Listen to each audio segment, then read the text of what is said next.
cliche-leaning cynics who say it's a 500-mile left turn, you still have to respect the fact that the Indy 500 is such an important event in its sport. The entire sport comes to a complete stop for an entire month for this one event. Dr. Jerry Punch is at Indy with the news about an hour from the green flag. Preparations continue here in Indianapolis for the 78th running of the greatest spectacle in racing, the Indianapolis 500. Among the major topics of discussion, the Mercedes-Benz engine. We call it Penske power, as Roger Penske has put 3 drivers in the starting field, 2 on the front row, including pole sitter Al Unser Jr. and last year's race winner Emerson Fittipaldi. Now, the Penske Mercedes is extremely strong, lots of muscle, as evidenced by 245 mile-per-hour straightaway speeds. But the big question is reliability. This engine has not entered or finished a 500-mile race to date. And what about Lynn St. James qualifying outside of row 2 in her 3rd ever Indy 500 start, bettering some of the qualifying efforts of legends like Nigel Mansell and Mario Andretti. And of course, Mario says arrivederci to the Brickyard. His 29th and final start in Indianapolis. He has just 1 victory in his illustrious career, that coming way back in 1969. Who will win this race for the 78th time? Will it be an Andretti? Many believe it will be, but not Mario. It'll be Michael Andretti, who starts in row 2 in the very center of that row. 10 previous starts here, Michael has led over 320 laps, but is yet to get his first victory. So I believe it'll be a Hollywood finish as young Michael Andretti goes to victory lane, captures his first ever Indy 500 win, and in his famous father Mario walks up and shares the accolades in his final Brickyard start. Weather should not be a factor. Temperature should be in the 80-degree range at 11 o'clock when they drop the green flag. Jerry, later a Sunday conversation with Nigel Mansell, who will start inside of row 3, and Jerry will look at Mario Andretti starting on the outside of row 3 for this, his final Indy 500. For those of you who weren't watching the Spanish Grand Prix, good morning. That's why we got on here a little early with Sunday Sports Day. If you missed any of the baseball scores that we already gave, we'll have them for you in a little bit. But now let's turn our attention back to yesterday's baseball, and more of Saturday's baseball story includes Ken Griffey Jr. Later on, we'll break down Jr.'s great start, including his ability to hit even better off of lefties thus far this year. Well, last night, Jr. did more damage, this time against a righty, as the M's play in Milwaukee, Seattle, and the Brewers. The highlights, here is Jr. in the 9th against Ricky Bones. Deep for homer number 22 on the year through 2 months of the season. That's a record for 2 months of the season. The Brewers won the game 7-5. Yanks and Royals. Yankees, how quiet can a New York team have the best record in baseball? Pinch hitter Darryl Boston homered the night before off of David Cohn. Here in the 9th, Yankees down 3-1, and an opposite field drive off of Jeff Montgomery to tie the game at 3. Then in the 10th, Jim Leyritz still on Montgomery, and another opposite field home run. Yanks add insurance to rally and wake up Buck. 16 of 19, including this one by 2. Boston and Texas Expo Sox. Bruce Hurst no-hitting his former team into the 7th, then facing Mo Vaughn. Oof, crushed. Ends the no-hit bid, ends the shutout bid. Game tied at 1. It's tied at 2. We'll take it to the 10th, and Chris Carpenter facing Carlos Rodriguez. One of the good young Red Sox who've been recalled because of all of Boston's injuries. The double scores Scott Cooper, and the Sox win 3-2 and 10. Angels and the Jays to Sky Dome. Bottom 2. Dick Schofield hit a grand slam in '87. Dick Schofield hits his first grand slam since then off of Mark Langston. That's a Dick Schofield second deck blast. Toronto wins 9-4. Game of the night, Tigers-Twins. Tigers down 3 in the 7th, and Gibby on his 37th birthday off of Carl Willis. 3-run shot, tied it at 8. Gibby homered in the 9th to put the Tigers ahead, but in the bottom of the 10th, Steve Dunn, the gamer, over Junior Felix's head. In right scores Dave Winfield. Twins win a wild one, 10-9. That's our Sunday night game as well. We'll see if they put up as much offense tonight on ESPN. Cleveland beat Oakland 4-2. Mark Clark, his 3rd complete game in his last 4 starts. 13-35, the Oakland record. That's baseball's worst. Williams pitched for Houston in Philly last night. Not Mitch, though. The Stros won 7-5. 2 RBI for Kevin Bass, and Ken Caminiti, who's having just a great month of May.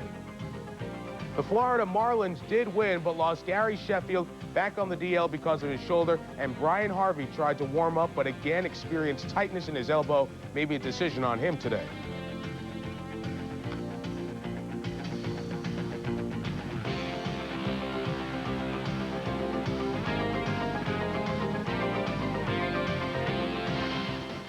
3 wins in a month. Sunday Night Baseball from the Twin Cities. Cecil is still day-to-day with a sore shoulder. He hasn't played the last 2 for the Tigers. Kirby will be there for the Twins. Sunday Night Baseball at 8 Eastern after baseball tonight.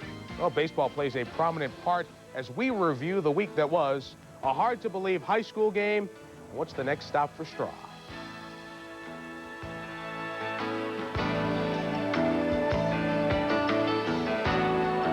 Clay, a tremendous week of winter sports in New York City, an ex-Met who is now an ex-Dodger, and a hard-to-believe finish in high school baseball. Jack Edwards recounting the drama that is the week in review. A week of the surprising and the bizarre. We start with Keith Olbermann, and the night just about everything went out in Georgia. Evans High School at Fayette County High School for the Georgia Quad A Championship. Clint Sauls with a homer, and Evans is up 5-4. Then comes a sudden windstorm, and loose cement dust from a neighboring cement factory begins to blow all over the field. Following the cement storm comes the rain, and we have an hour delay, so now there's wet cement on the field. Home team losing 5-4. There are no lights, so if they don't dry the field off, they lose 5-4. So what do? The Fayette players light the field on fire. They're on fire. Infield flambe. Punchline is it worked. They resume, and the first guy up for Fayette County out of here, game-tying home run, 5-5. But wait, there's more. This young lady is the scorekeeper for Evans High. The visitor, she points out, Fayette batted out of order. The home run does not count. Unbelievable. Take the runs off the board. An inning later, it's all over. Evans High beats Fayette High and a cement storm, and baseball on fuego and everything but locusts.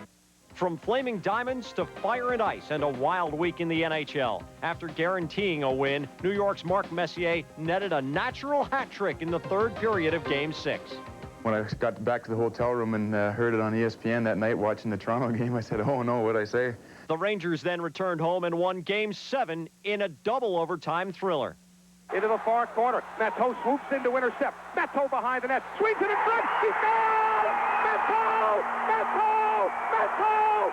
Defend Matteau! And the Rangers have one more hill to climb, baby! But it's not Vancouver! The Rangers are headed to the final! Vancouver clinched the Western Conference on Tuesday with a double OT win against Toronto. Some surprises and prizes in the NBA. The Timberwolves evoked the ghost of Pistol Pete when the team's new owners announced they would move to New Orleans. The Big Easy last had an NBA franchise 15 years ago. Isaiah Thomas won the prize on Tuesday when Toronto named him general manager of the expansion Raptors. And Atlanta's Lenny Wilkens won Coach of the Year honors. Wilkens led the Hawks to 57 wins this season. All kinds of surprises in the French Open this week as seed after seed slid on the red clay. Fourth-seeded Martina Navratilova lost in straight sets to Miriam Oremans. Other early victims, Edberg, Lendl, Agassi, Stieg, Sabatini, and Novotná. Jockey Julie Krohn returned to the track Wednesday for the first time since August 30th. Other than having a dry mouth and butterflies and your muscles shaking and, and stuff like that, it was perfectly normal. She then went out on Thursday and won the 6th race at Belmont. And to almost no one's surprise, the Dodgers released Darryl Strawberry this week. The outfielder left the team in spring training to seek help for a drug problem. His doctors feel it is in his best interest, and Darryl believes it's in his best interest to continue with his rehabilitation. Baseball is in his future, but his rehabilitation comes first.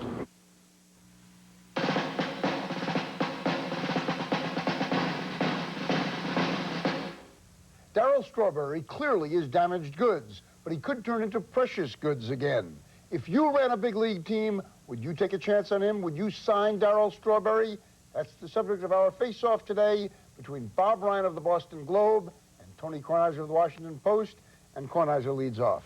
I trust we're going to take the moral and ethical argument out of this. I mean, the man is a recovering alcoholic. He's not an axe murderer, so every day he's to clean. my sympathy. Yeah, Great, every Tony. day That's that he's a nice clean is start. another day deserves a chance. Oh, you know, just like Chris Mullin, just like Dennis Martinez. So it's about his back, right? It's about his back. That's the way you're framing it. I'm going to put it this way. Forget about the fact that the guy has to prove you can trust him. You can trust his word about anything. He comes equipped with a tax lawyer. Don't forget that problem, legal problems. There's some baggage there. There's some baggage there, I can see. But the real problem here is that the people who know best think he can't play anymore, namely the players. You're going to load some of the comments in the Dodgers. I mean, these guys, they want to win a pennant. If they thought he could play, they would want him back. They've had it. No, they think he can't play it's anymore. better off that he's not with the Dodgers anymore. This is a guy who, when his back was healthy, hit 280 home runs in 9 years. Bad back, only 10 home runs in the next 2 years. But at spring training this year, 80 at-bats, 4 home runs, over a 500 at-bat season. That's 25 homers. Who can't use that? Well, the second problem is that as of any guy like this, you know it won't be a reasonable price. I mean, you won't get him anything. So you just load up the contract with incentive clauses. Oh, yeah. But no. He's been unreliable. I understand that, but he's 32. He's in the latter half of his prime. With the juiced-up ball, he hits 40 homers. If you were Darryl Strawberry, would you be anxious to play baseball again? I would want to play baseball again, yes. I would want that second chance to revise history and go out in a glory like Nixon, for have the same pressures that you know, he was always over. By the way, he's overrated. I don't think he ever drove in 110 runs. He creeped over the 100 three times. He hits home runs, and he hit Major League pitching, and there is no Major League pitching now. Gentlemen, keep it going later. Bob and Tony will be coming back for the Sports Reporters, which is coming up on the hour. They'll be joined by Bill Conlon, and they'll trade thoughts and barbs on playoff basketball and sudden death hockey, on the chances of Coach K leaving Duke and Al Davis returning to Oakland, plus parting shots on the Sports Reporters. Full docket. We'll see you gentlemen in a bit. Next, a current New York sports hero, Patrick, and the troubles of the Knicks. Dr. Jack Ramsey coming up.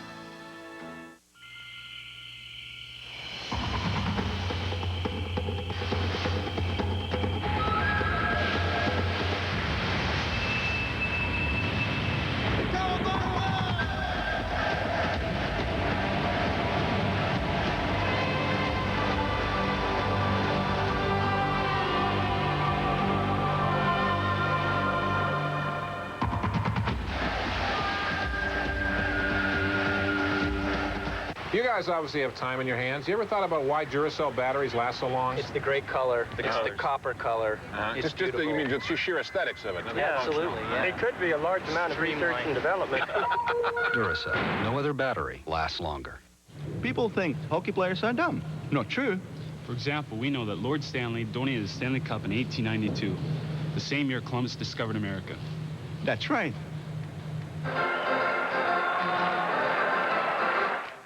My Sports Center highlight goes like this. He hits a monster slap shot, but I catch it behind my back, Frisbee style. And everyone's so stunned, I start skating. My coach is yelling, go. Bob leaves giving me directions, but I'm the amazing skating goalie. And I score the winning goal. Wow. Which gets me a dance with Ty Babylonia. Yeah, that's my Sports Center highlight.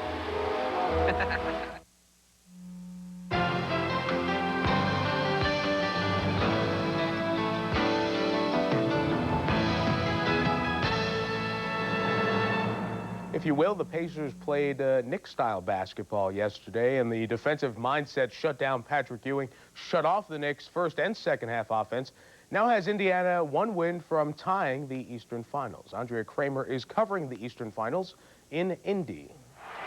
Perhaps in honor of the Indy 500, the Indiana Pacers put the brakes on the New York Knicks, holding them to an NBA playoff record low 68 points, breaking the previous mark of 69. Set by the Pacers on May 12th. We just needed to make a statement to them. We felt that they weren't really giving us a lot of respect or credit, and they were just going out there thinking they were just going to, push us over. So we had to send a statement to them, and we had that 69, point record in Atlanta. So I think that's a big enough statement in itself right there. We did do a few things, honestly, defensively differently. We tried to create some defensive pressure in the backcourt that maybe would take some time off the clock. We tried to help Patrick a little more from different spots. Really we gave him an opportunity to roam all over the place without much help prior to these games. They call Patrick Beast, but the connotations weren't so complimentary after his 0 for 10 performance and only 1 point in 28 minutes. Ewing had been averaging a whopping 30 points in the previous 2 games. They started doubling me right as I got the ball. Was it more their defense, or you just having a bad day offensively? I think I just couldn't hit anything. Couldn't hit the side of a bone. I think we just tried to get to him early, not let him get in the comfort zone, get in the spot where he's comfortable, and kept a body on him. and got a hand in his face when he took a shot. Every time he got into the lane, I think we had 5 guys slapping at the ball and try to contest his shots. And we did a good job, I thought, of getting Patrick the ball. He was just missing his shots tonight, and you have games like that. You spit out bad games sometimes, and the important thing is that this one is behind us, and Patrick, I'm sure, will bounce back from this on Monday. The Pacers also out-rebounded New York 46-30, thus limiting the second shots and easy opportunities to score. If you keep Charles Oakley off the boards and Anthony Mason off the boards and some of the other guys and don't let them get second shots, I mean, I don't think they're a great shooting team. Even though the numbers didn't look so severe in game 1 and 2, we really got beat on the board in both those games. Today, I thought we really, handled them on the board. The emphasis for the Pacers coming into this game was, we need more than 2 people scoring and 1 guy rebounding. They got that balance in game 3. 5 players in double figures and everybody crashing the boards. But perhaps most pleasing to Coach Brown was that this breakthrough win was keyed by defense, what he's been preaching since he came to Indiana. At Market Square Arena, I'm Andrea Kramer, ESPN. All right, Andrea, let's turn to former NBA coach Dr. Jack Ramsey for his analysis. Okay, Patrick Ewing, 1-point career low for Ewing yesterday. What did the Pacers do that they didn't do in games 1 and 2? Well, the Pacer defense was excellent, Mike. You limit your opponent to 34% shooting, out-rebound him by 16, force 21 turnovers. You're going to win the game. It's just a matter by how much. And plus, you limit Patrick Ewing to 0 for 10 shooting.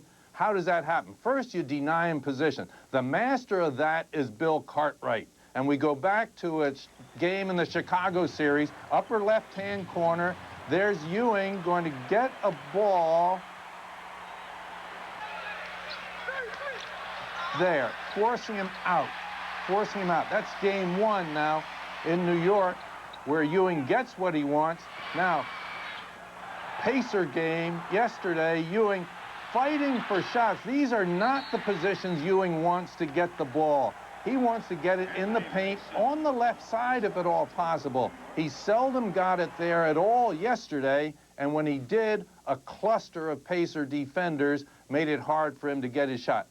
Patrick Ewing has to get more than 10 shots, and he has to play more consistent minutes. He can't be in and out of the lineup like yesterday. So the Pacer defense doing it before Patrick got the ball in his hands. Now, on the NBA Today, before the series started, you said Derek McKee would be a key for Indiana. Well, he finally was yesterday with 15 points. How important is he to their offense? Oh, you've got to have Derek McKee. He's a multi-talented player. 0 for 7 in the first game, 2 for 9, not a factor at all in those games. Yesterday, he stepped up, but you're going to see him get a ball in one of the earlier games all by himself. He's got to shoot that ball. Instead, he puts it on the floor. Oakley strips him, and the New York Knicks are off and running. Yesterday, a slammer taking it to the baseline strong, and now there's that same open shot, almost a 3. Derek McKee can shoot it from out there. He can penetrate, he can pass off the dribble, he's an excellent defender, but he's got to get involved. That's not being selfish, it's doing what Derek McKee can do for his team. Okay, let's switch gears to the Western Series now. Rockets up 2-1, game 4 today. I was at the Ranger game Friday night. I saw Olajuwon scored 29 points, and everyone said that Felton Spencer contained him. Is that possible? Well, Felton Spencer denied him position. Olajuwon is unstoppable when he gets it. He scored 29 in game 3, but he had gotten 41 the game before, and he'll get 41 anytime he can get the ball where he wants it, Mike. Let's look at some tape here, and we're going to see Olajuwon getting the ball not in scoring position. And again, the double team coming more from the big guys instead of the perimeter guys. Now, Olajuwon getting the ball where he wants it is a tough, tough guy to handle. You cannot handle Olajuwon if he gets the ball in the paint or if he has clean passing angles to his perimeter shooters. So the similarities there with Ewing and Olajuwon, not letting them get the ball where they are comfortable. John Stockton, John Stockton able to ignite the Jazz offense a little more in game 3? Oh, yeah. John Stockton's a master. When he has his game going, Mike, No one is better. Watch John Stockton on the fast break. This is clinic-type execution. Watch him. He's going to find David Benoit with that bounce pass, and Benoit with the two-hand stuffer taking it to the basket. Now again, Stockton on a little penetration, dishes to Benoit, dribble, pull-up jumper, and the net. John Stockton is the metronome by which Utah plays its tempo game. You've got to have him at his best, and John Stockton is marvelous when he has his game going.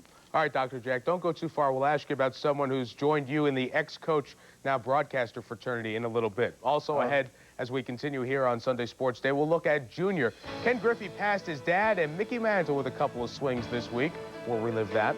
Next, the Sunday Conversation with Nigel Mansell, and a look at the great moment at Madison Square Garden on Friday night. We'll relive one of the great hockey series of all time when we come back. Game 7.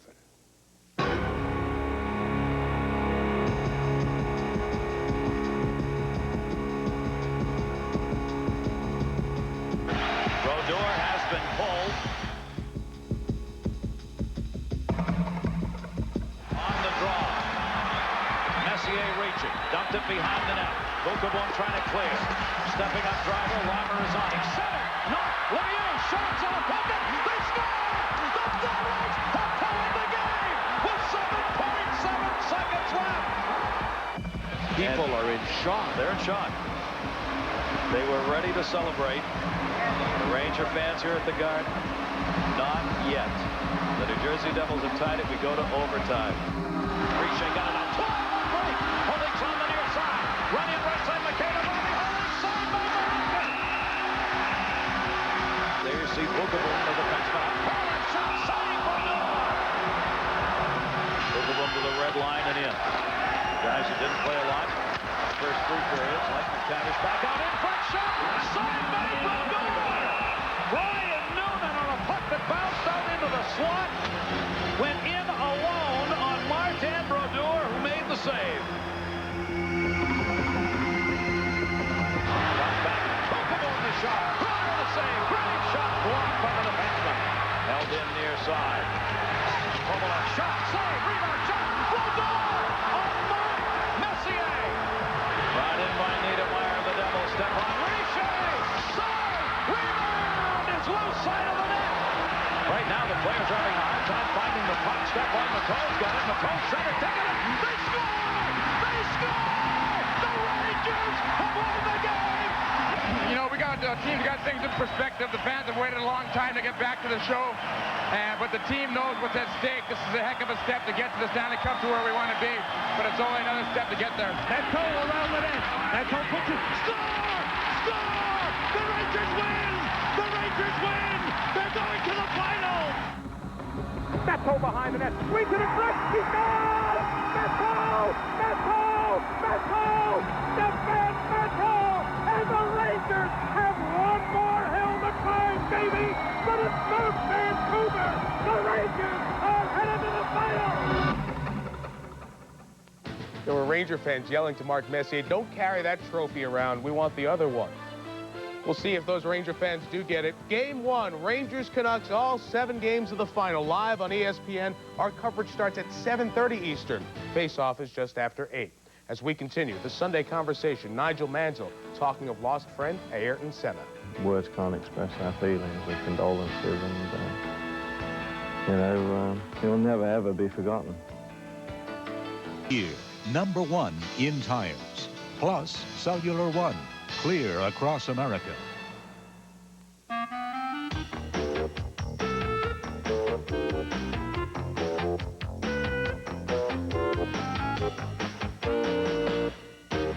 The days of thunder are gone for Al Unser Sr. and Johnny Rutherford. They're hanging up their keys. Now Mario Andretti's thinking about doing the same thing, which means after today, they're going to need a few more celebrity drivers down at the Brickyard. No problem. Indiana's got at least 3 favorite sons ready to climb into the driver's seat. Dan, can you spell pole position?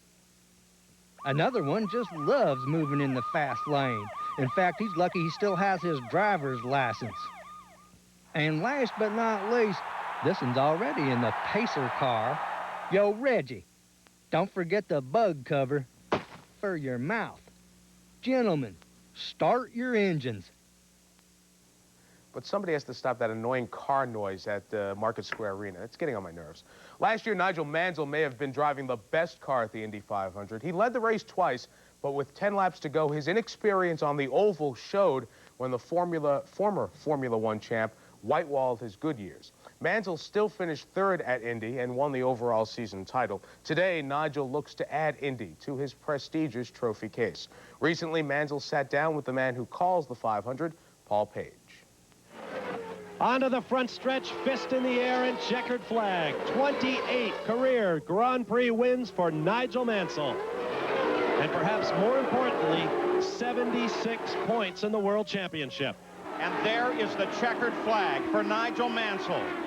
The Kmart Haviland Lola takes the win, and in doing so, takes the IndyCar Championship. You came to IndyCar. In your rookie year in IndyCar, you are the champion. In fact, there was a period of time in which you are both the Formula One champion and the IndyCar champion. Is Nigel Mansell, the IndyCar driver, any different than Nigel Mansell, the Formula One driver? Yes, very much so. Over here, you're not allowed to demonstrate your skills as much as you can demonstrate them in Formula One. That is because of your rules and regulations and some of the types of circuits you drive on. As a very good example, and not taking away the job Lynn St. James has done, she has done a fantastic job, and I'm really pleased for her. But you don't do 224.1 round here unless your car and everything's set just right. And it's a different type of qualifying, it's a different type of racing. In the race, you're allowed to demonstrate your skills a little bit more. But in Formula One, you can hustle the car. You know, you can get the car to jump out the corner, you've got to hang on, and, you know, it is very, very different. So over here, there are times at different circuits I feel almost handcuffed to the car and the regulations whereby you're not able to demonstrate what you can do because you are limited to what the car can do, and you're almost a passenger. Here at Indianapolis, where we sit now, a year ago was your rookie year here, and yet you were so close to a 500 victory, brushing the wall in the last few laps of the race in a desperate attempt to catch Fittipaldi. Did you learn much from that year? Will you be a different driver here this year? Yeah, I mean, I certainly will. I mean, if I happen to be in the lead or anywhere near the lead on a restart, then coming into turn 4, I should be going so slow it'll be untrue. And then I shall accelerate in first or second gear away, as Emerson did on the last restart. And then by the time you actually get up to speed, there's not much of a tow because you're going into turn 1. And Emerson demonstrated that skill perfectly on the restart. And I demonstrated it on the last but one restart atrociously. But, you know, that was my first oval race in my life. You know, I've... Not bad. I mean, so I had a lot to learn, and I had a very painful lesson, and I trust that it won't happen again. You have witnessed the passing of Ayrton Senna. You and he shared so much together in terms of competition. It has to be a tremendous loss for you. Yeah, it is. I mean, and still now, and, you know, shivers go down your spine because you don't want to believe it. Half his Grand Prix victories when he beat me and put me in second place, and half of my 30 Grand Prix victories was when I beat him and put him in second place.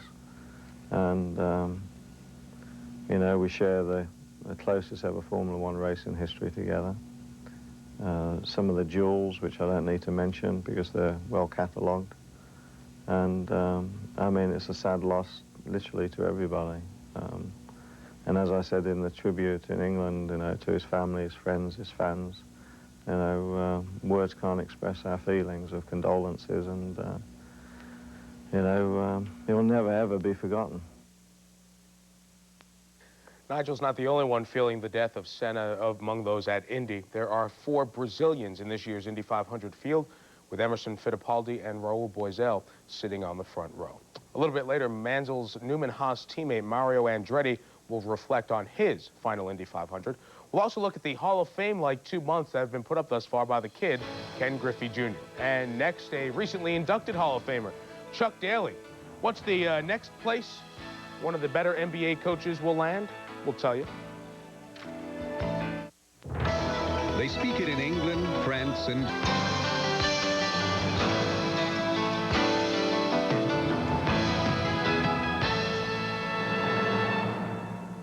Mike Krzyzewski, admittedly frustrated by a lot of the roadblocks in college athletics in terms of academics, this week said his mind is open to leaving Duke for another job in basketball, while the NBA denies reports that David Stern is involved in selling Coach K on the pro game. This Friday report came one day after one of the top names in the pro coaching business turned to broadcasting.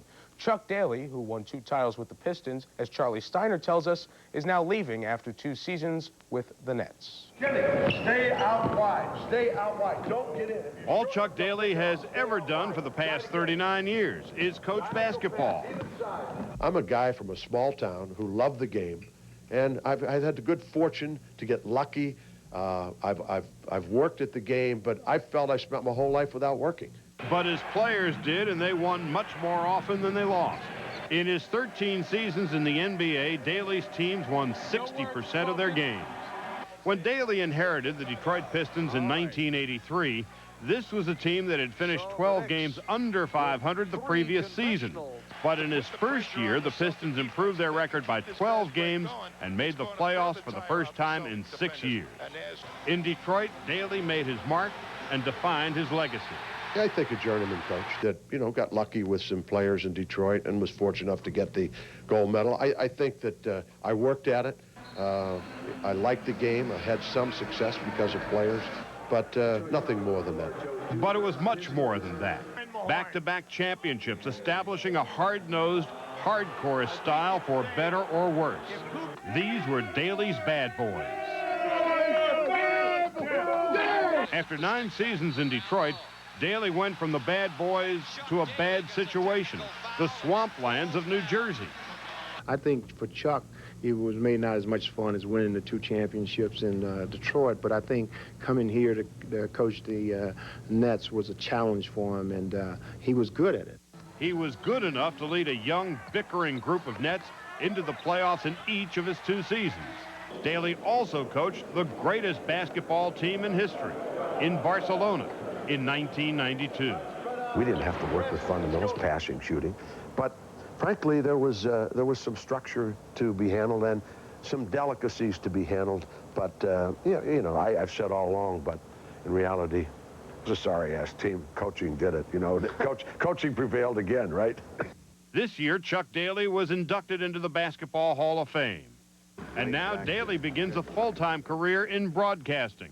He already knows his way around the camera and the microphone. This is Chuck Daly, coach of the Detroit Pistons. And in the end, the fiery Daly, who turned 64 in July, knew when it was time to get out. He was beginning to mellow with age. When you like the media and you like the officials, you know it's time to get off the bench. You must dislike the media and dislike officials if you're going to stay in coaching. Winter is one of the best-dressed broadcasters in the business, that's for sure. Jack, what about the Nets next? Who can they turn to for a coach?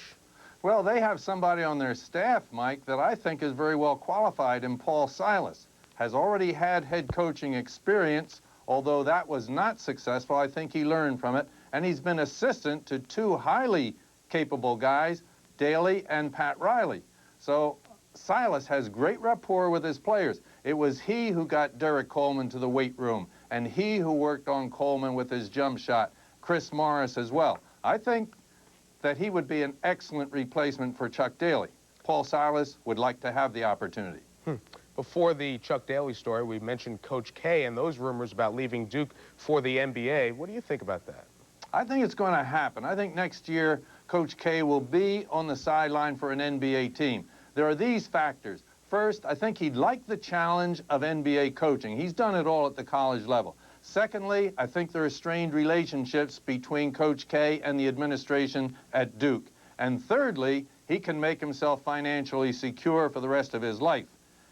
At Portland, owner Paul Allen would open up his wallet and let Coach K write the figure in. And if Miami does not elect to re-sign Kevin Lockery, maybe Coach K would be a guy there as well. If that happens, college basketball would be a poorer place. Dr. Jack, we'll see you in Sports Center at 11:30 Eastern. All right, Mike. When we come back, the MVP, other than Dr. Jack, Akeem. He's 2 wins from getting to his second finals. We'll look at the man who makes you respect the pivot as we continue on Sunday Sports Day.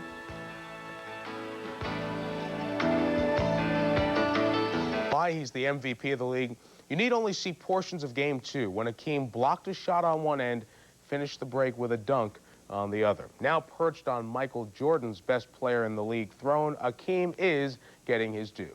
Bob Lee covers this story. What does Akeem Olajuwon mean to the Houston Rockets? His leadership, his presence, his points. Since Olajuwon came to the NBA, the Rockets have played 76 playoff games, and in 56 of those, he's been Houston's leading playoff scorer. MVP, that's the only thing you can say, you know. You just can't say enough about him. Whatever you say, it has to be good because right now he's the best player in the league, and he's really just carrying us. Carrying his team and a decade's weight of expectations on his back. There has never been any doubt of his abilities. He has quadruple doubles, so he can, block 10 shots, get 10 rebounds, 10 assists, and score more than 10 points. The talk now is not of numbers, but of a respect born of his team's success and Olajuwon's singular role in that. Oh, Akeem is he's the best player in the world. He's the best player in the world. He's like he's the closest thing you'll ever find to Michael Jordan. Jordan won 4 titles, 3 in the NBA. Akeem has his best chance now for his first. His name, Olajuwon, means always on top. He carries himself that way and plays with a commanding presence, with dignity in the paint. As a freshman from Nigeria, he arrived at the University of Houston an unknown quantity. He just showed up and called me from the airport, and I told him to catch a cab, come on in. Didn't even go out there and meet him. And I don't mind telling you at all, I didn't think he'd be able to play a lick. Olajuwon became the main man of Phi Slamma Jamma, with 3 trips to the Final Four in as many years, but never a championship. The 1984 NBA draft is remembered more for the 3rd pick, Jordan, than the 1st, Akeem. He went to a dreadful Rockets team buried under 500, and he sparked a 19-game improvement his rookie season, and still finished second to Jordan in Rookie of the Year voting. The next year, Olajuwon dethroned the Lakers, scoring 28, 40, 35, and 30 points against Showtime in its prime. But in the NBA Finals for the ultimate prize, he came up short. Olajuwon has not been close since. In fact, the Rockets had a run of 4 straight first-round eliminations. There were contract problems, charges he wasn't really injured when he sat down. He played through it all, and at an age when the NBA treadmill can grind down a player's game, Olajuwon is better than ever.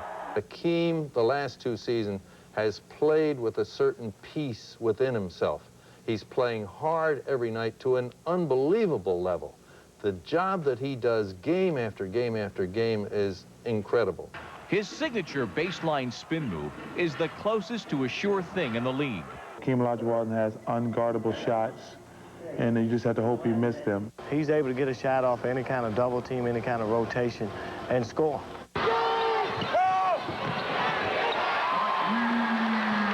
When it comes crunch time, when you have to have 2 points, you have to have a bucket, he goes to that move, and it's just practically unstoppable. Perhaps it is the hunger for a title and the knowledge that this peak is only so long. But Olajuwon's playoff scoring is skyrocketing. An NBA first-teamer for the 5th time, the Defensive Player of the Year for a 2nd straight year.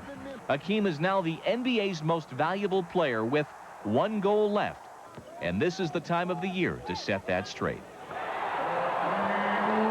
Bob, the Akeem factor on the floor shows up quite strong against the 3 big centers in the league. Patrick, Shaq, and the Admiral see their point totals decrease when facing the MVP and the Defensive Player of the Year. Does it on both ends of the court. Speaking of practically unstoppable, as we continue, Ken Griffey Jr. A look at the milestones he's reached in May as Sports Weekly continues.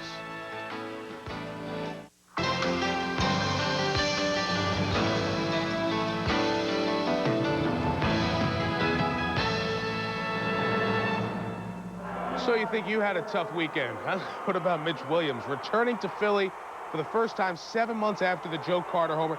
Nice reception by the Philly fans, pretty much an ovation. But he walked the first batter he faced, then hit Mickey Morandini, then gave up a very loud out to Kim Batiste in the ninth. After that, he was pulled.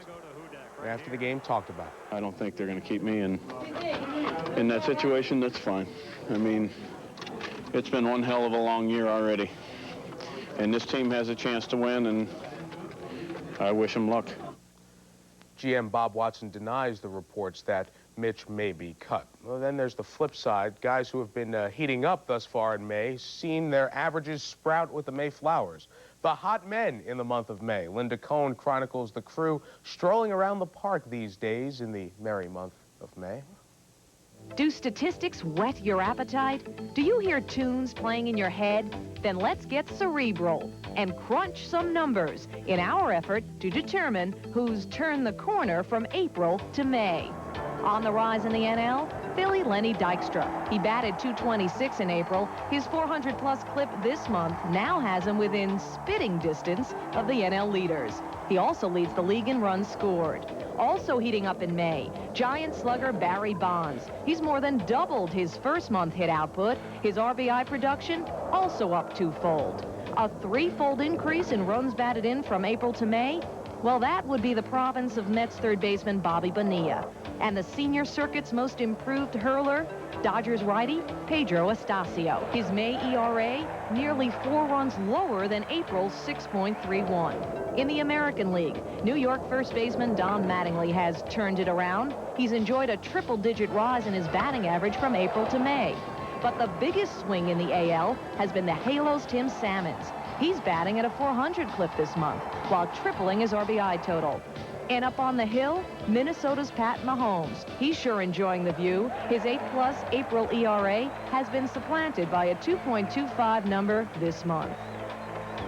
Linda, they may be hot, but no one has equaled the 2 months that Ken Griffey Jr. has put up. Jr. in one swing Monday passed his dad for career homers and surpassed Mickey Mantle's record for most home runs in the first 2 months of the season. Keith Olbermann breaking down the kid who has carried the M's. Why take these numbers seriously? Because Griffey is doing things even he has never done before. In his first 5 years in the bigs, Ken hit 132 homers, 94 of them off right-handed pitchers, just 38 of them off lefties. This year, yes, there has been plenty of his traditional meat, homers off right-handers, like number 21 off Bobby Witt. Swung on and belted deep to left field, and Jr. has hit 21 home run faster than any man in baseball history. But 9 of them, 44% compared to his previous 29%, have been off left-handers. He only hit 13 of them off lefties all last year. It is a change like that, an adjustment to same-side pitching, from which challenges to home run records are made. And it's not just number of homers off lefties, it's magnitude. And Griffey smokes one. Kiss it goodbye. Of the 5 longest shots Griffey has this season, 3 are off lefties. That 440-foot job off the ill-fated Pennington of Baltimore. Another 440-foot blast off the Jays' Tony Castillo 2 weeks earlier. And a 430-foot swat against Jamie Moyer of the Orioles at the Kingdome. All told, 11 of Griffey's first 21 went 400 feet or more. So he's hitting them off everybody, but seems to have picked up his ability to hit them off left-handers, to hit them far, and to hit them to the other field. 4 shots to left this season. Explanation? Lousy, inexperienced pitching, right? Well, surprisingly, the answer is wrong. There was the blast Sunday against first-year man James Hurst of the Rangers, and a short one Saturday against Hurst's fellow Texas rookie Darren Oliver. But the others had all come off of 19 veterans. Clemens, Murray, Guzman, 19 guys who last year combined for 165 victories. That's an average of nearly 9 wins per Griff victim. Spanked? Yes. Stiffs? No. KO. Griff hit his 22nd in 47 games yesterday, but Milwaukee, after losing 14, has now won 2 straight. We promised the rest of yesterday's baseball scores. Here they are.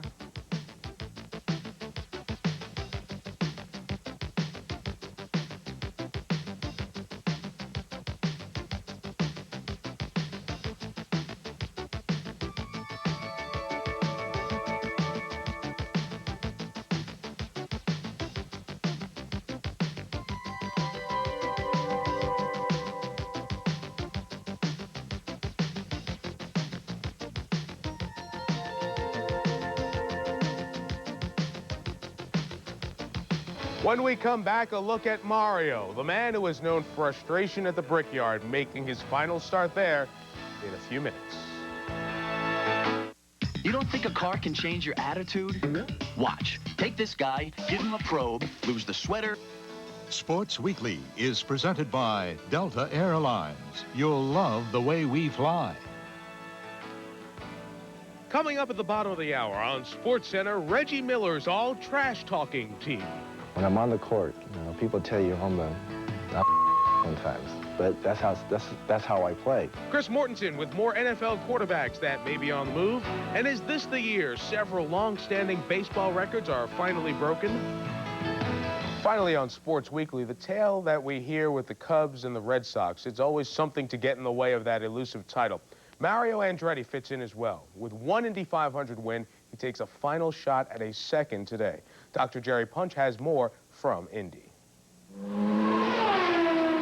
When Mario is not here racing, I mean, you'll definitely know it. I mean, it's something that's like one tire missing. He's really almost like a little bit of royalty, I guess, when you look at it in that respect. And I look at it that way, and it's almost like having a Hollywood movie star here in your racing fraternity. It's got to be odd when you're going to announce a race, and you know, there's one name that you're always going to miss, and you know, it won't be Andretti, but it'll be Mario. I don't know if it's the correct time, but I have to feel comfortable. I have to be realistic. So I felt I've had 2 or 3 bonus years after 50, and I have to go with that. I think I have to be satisfied with that. It's hard to believe that Mario Andretti's only Indy 500 victory came 25 years ago in 1969. Driving Andy Granatelli's STP oil treatment Hawk Ford year-old backup car, he started second and won by almost 2 laps over Dan Gurney. Through the maze that followed, he'd continually contend, but wasn't able to pull off his second win at the Speedway. Remarkably, in 1994, at age 54, starting outside row 3, he is still considered a legitimate contender to win in his final appearance in motorsport's most famous race. Mario could very well win Indy this year, easily win Indy this year. He has the speed, he's wise, he knows how to do it, he's got a lot of information in his head. If you want to win Indy, you got to beat Mario this year. Win or lose, Sunday will be emotionally draining for the man synonymous with the sport and event for 29 years. His final walk through Gasoline Alley will touch each competitor and fan, leaving a void that may never be filled. What Mario accomplished took 25 years to accomplish, but it's very much a negative, in my opinion, when you lose those stars of the sport anytime. They're very difficult to replace, if they can ever be replaced. I don't know if they can. As we mature, you know, Michael's included and myself, and as we get older, hopefully we'll obtain the same kind of following and the same kind of traditions that followed our fathers. I'm sure it's going to be emotional at the end because it's certainly going to be the last 500 he'll drive. But again, we're going to try, my brother and I are going to try and carry on the legacy, and hopefully we can be just as successful as he has been. I think when the thing's over is when it really hits you. Like I say, the build-up is going to be that he's going to be busy and thinking nothing but doing the job. And he goes home Sunday night and he says, hey man, that's the last time I'm going to run here. Then it starts playing on him. Oh, I'll try to hold the tears. I just, it's just what's inside, the feeling inside. It's going to count. There's going to be no tears. I said that from the beginning, and I'll hold to that. To add to this memorable Andretti day, Mario's son Jeff is driving both in the Indy, which starts shortly, and is 9th in qualifying for the Coca-Cola 500 NASCAR race in North Carolina. That starts at around 5 Eastern. Now, he couldn't do the triple and start the morning by driving in the Spanish Grand Prix, which many of you saw live this morning on ESPN. Damon Hill winning his first Grand Prix of the year, his 4th career. The Great Brit winning over Michael Schumacher, who had trouble. He was stuck in 5th gear for most of the race. Schumacher had won all 4 Grand Prix thus far this year. We'll recap what happened yesterday in baseball, talk some NFL, maybe quarterbacks changing places with Chris Mortensen. That comes up on SportsCenter in 30 minutes. But stay tuned next. Dick Schaap and the Sports Reporters join us, and we'll see you in 30 minutes.